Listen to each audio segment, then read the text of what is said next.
All right. Quiet down. I know it's exciting. Listen up. We're studying the respiratory system, and here is kind of a diagram here for you. We will measure your lung capacities during this class. It's kind of a cool lab we're going to do. Not today, but some point soon. Anyway, air is taken into your body. You have to get, the thing in the air that's important for you is oxygen. Oxygen only makes about 20% of the air that you breathe, though. The rest of it's nitrogen and some other things. The oxygen is what's important, and when you breathe in the air comes in either through your nostrils here or through your mouth into the oral cavity or the nasal cavity. Now the nasal cavity, you can see how large it is, and it's got these conchae. Remember these nasal conchae that stuck out on the side? Maybe when you studied the bones, you remember that from studying the bones? They're covered with membrane called mucous membrane. And the mucous membrane is covered with mucus, and there's also a bunch of hairs inside the nasal cavity. And all those mucus and hairs trap particles that are in the air to keep them from getting down in your lungs. That's very important. If you breathe through your mouth, you're not trapping as many particles. So it's generally better for you to breathe through your nose. But sometimes you have to also breathe through your mouth to get in enough air. If you're running or doing some kind of exercise, your nose isn't going to be able to take in enough. So you also breathe in through your mouth, and that'll be able to get enough air down to your lungs. The nasal cavity and the oral cavity meet in the back of the throat, which is in the back of the mouth, which is the throat. It's called the pharynx. And actually, if you remember from that ID sheet, the pharynx is divided up into nasopharynx, oropharynx, and laryngopharynx. Those are the three parts of the back of the throat there. The upper part, the middle part, and the lower part. Nasopharynx, oropharynx, laryngopharynx.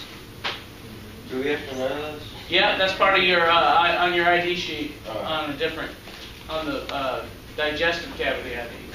So there's three of them? Mm-hmm. Now, this little flap of tissue is called the epiglottis, and it normally would close during swallowing of food to make the food go down the esophagus. You do not want food going down the trachea. This is your airway, your trachea. And so the air goes on down the trachea. Now the trachea is always open. It's an open tube. It's held open by special rings of cartilage that you see here. These white things are rings of cartilage that surround the trachea, going all the way up. And they're right here too. It's cut the trachea open so you can see inside. But those rings of cartilage go all the way up. So the trachea is an open tube that never closes. The only thing that shuts it off is that epiglottis. The larynx here, that's your voice box. And you have vocal cords in there that will vibrate when you speak. And so you can make noise like I'm doing now. And there are special muscles that control the vocal cords. I'll show you the vocal cords in a minute. So the air comes on down here, down the trachea, and branches off. There's two branches right here. They're called bronchi. You have the right bronchus and the left bronchus. And you see how it branches right there? And the branches get smaller and smaller, and it's like branches of a tree getting smaller and smaller. And eventually the branches of a tree end in leaves. But the branches of the bronchial tree, that's what they call this, the bronchial tree, the branches of the bronchial tree end in little bubbles called alveoli. They're like balloons, and they swell up with air when you breathe in. And I'll show you those alveoli in a minute. The little alveoli are surrounded by blood vessels so that the blood can get the oxygen out of the air. It's exciting, isn't it? How do you spell alveoli? A-L-V... O-Y. A-L-V-E-O-L-I.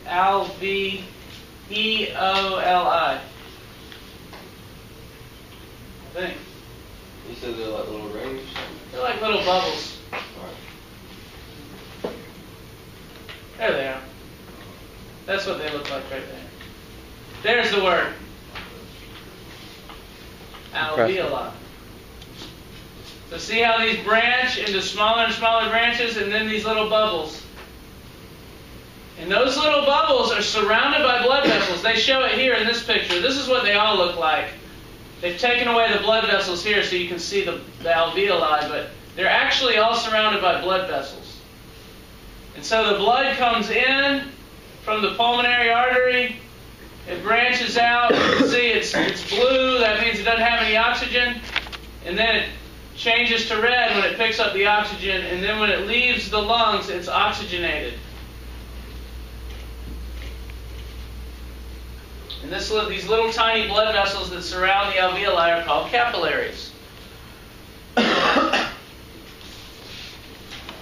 And you can see these bubbles have a lot of surface area. There's a lot of surface area there for absorbing oxygen. And you can see the end of the bronchial tube that comes down gets smaller and smaller. These little tiny tubes are called bronchioles. The bronchus is the big tube, and it branches into smaller tubes called bronchioles. These little tiny tubes here. I got it. Okay.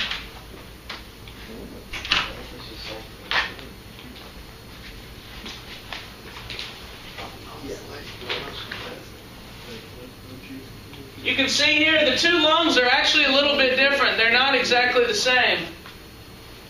The left lung has two lobes to it, an upper lobe and a lower lobe. The right lung has three lobes to it, upper, middle, and lower. And the left lung has a big notch in it, right there. You know what sits right there? Heart. The heart, very good. So the right lung's a little bit bigger than the left lung. And there you can see the alveoli again. What happens when you have a compressed lung or a collapsed lung? A collapsed lung is when these lungs are actually encased in a membrane called the parietal pleura. Who asked that question? Yeah. Both the lungs are actually encased in a membrane called the parietal pleura. And when you breathe, the diaphragm moves down, and that big sac that carries your lungs, the pressure goes down in it, so air will come in. And when the diaphragm moves up, it kind of squeezes that big sac that holds the lungs, and so air will move out. If you puncture that big sac that holds the lungs, when the diaphragm moves down, the pressure doesn't go down in the lungs. Instead, material from outside the lungs goes in there. And so you're not taking any air in a collapse. That's what they mean when they say a collapsed lung. They mean the sac, the parietal pleura has been punctured. And that'll stop you from breathing, and you have to get patched up and get on a machine to help you breathe. It's a good question. One more reason why you need to become a doctor. Are you going to do it? Yeah. Here's another look at all the structures. Here are there's your sinuses in the frontal bone. Remember, we studied that already. And those are the nasal conchae. There's a superior nasal concha that's kind of way in the back, a middle nasal concha and an inferior nasal concha. There's the hard palate of the roof of the mouth, and then the soft palate, and then there's the uvula at the very bottom. That uvula will flip upward when you swallow to keep food from going up into the nose. A lot of people have the uvula cut out because they snore so bad and their wives can't sleep or whatever it is. And so they get that cut off, and I know a person who had his cut out, and he says whenever he eats, a lot of times the food goes up into his nasal cavity now. It's kind of gross. He'll like sneeze out rice and stuff. Would there be another way to fix the snoring? Other than just kind of... They haven't figured out a very good way to keep people from snoring. So that's the thing that vibrates when you snore though. So if you did cut it out, that would work. But then you got that other bad side effect. Food going over your nose. I'd rather snore. You'd rather snore, yeah. So we got our tonsils back here. Pharyngeal tonsil, palatine tonsil, lingual tonsil. Those fight infection, as we've already discussed. There's the larynx there. And that has the vocal cords. And like I said, laryngopharynx, oropharynx, nasopharynx. Those are the three parts of the pharynx.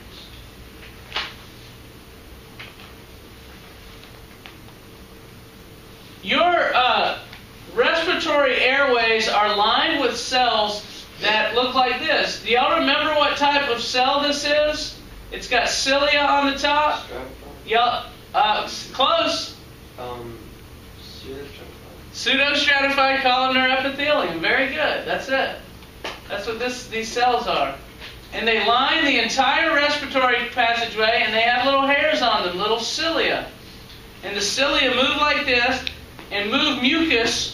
There's a layer of mucus, you can see it here drawn, a layer of mucus covering the hairs, and the hairs are constantly moving mucus up from out of your lungs into your throat, into your pharynx. And any particles that you breathe in are pulled up out of the lungs and into the throat, and then you either swallow them or cough them up or spit them out or whatever. That's why people who smoke a lot are always coughing, because all these particles of smoke are down there, and the lungs trying to push them out. Another thing smoking does is it kills these cells here. So you don't have as many, after you smoke, you don't have as many cells with the cilia on them to push stuff out. So you don't push stuff out of your lungs very well, and it kind of exacerbates the situation. People who smoke a lot end up not clearing out all those particles, and it ends up in their lungs, and it stays there forever. Once it gets down to the alveoli, it's there. And eventually what will happen is those alveoli will collapse. And remember, look at what the alveoli look like. These things will, if they're filled with tar, it's kind of like if you took a balloon, you know, a rubber balloon that you blow up and whatever, you fill with air, it's fun, you know, you're at McDonald's or whatever, playing with your balloons. My little fantasy birthday that I never got. But anyway, if you were to take a balloon and you paint the balloon with paint, what's the balloon going to be like after that? It's going to be a color, but what's it going to feel like? Rock. It's going to be heavy, it's going to feel rocky, it's going to be hard. And if you try to blow up a balloon that you recently painted, it's going to crack. No. It won't? Yeah, the paint's just going to crack. I don't know. How much you want? Crack the whole balloon. Let's try it. Oh, And the balloon cracks, this little alveoli cracks, and the little cells that make up the alveoli die because they're painted with tar from smoking. And then you've basically lost some of your breathing capacity. People who've smoked for a lifetime have much less breathing capacity. They can't play sports, they can't run. It's just not a good thing.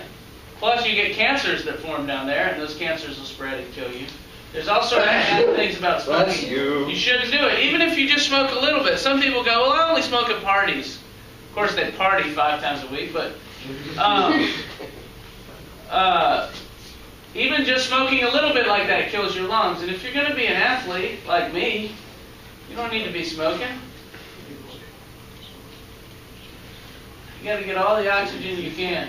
So this is what the vocal cords look like. See those things there? Those are your vocal cords. This is your larynx. They've snaked a camera down somebody's throat there into their respiratory passage so you can see the vocal cords. And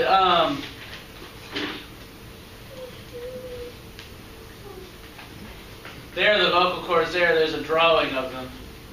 And there, the glottis is the space between the vocal cords. And the vocal cords will vibrate, and there are muscles that are attached to the ends of the vocal cords that can pull the vocal cords tight or let them loose. And they're like rubber bands. If you pull the vocal cords tight and they vibrate, it makes a higher pitched noise than if they're loose and vibrating.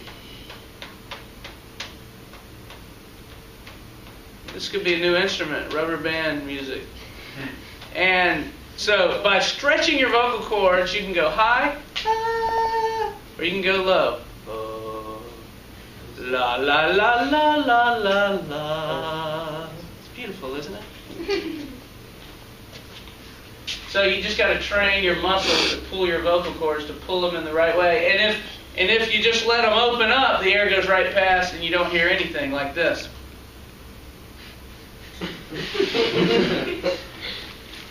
So when you lose your voice, what happens? That's a good question. Those vocal cords can become strained. The muscles that hold them can become strained. Also, like if you have laryngitis, they become infected, and there's bacteria living there on and around your vocal cords and around the muscles that pull the vocal cords, and they can swell up, and you can't control them, and you can't make noise. Does that cause permanent damage?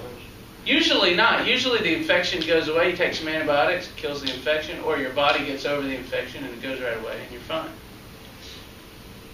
It could, though, if it was an infection that never got under control, they would eat up your vocal cords and you wouldn't be able to talk.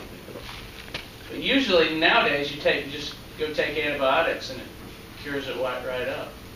It's lucky that we have antibiotics.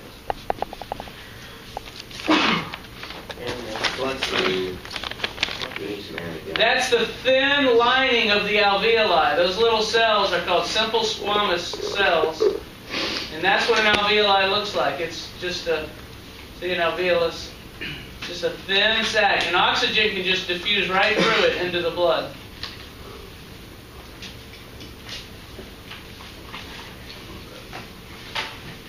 I've got if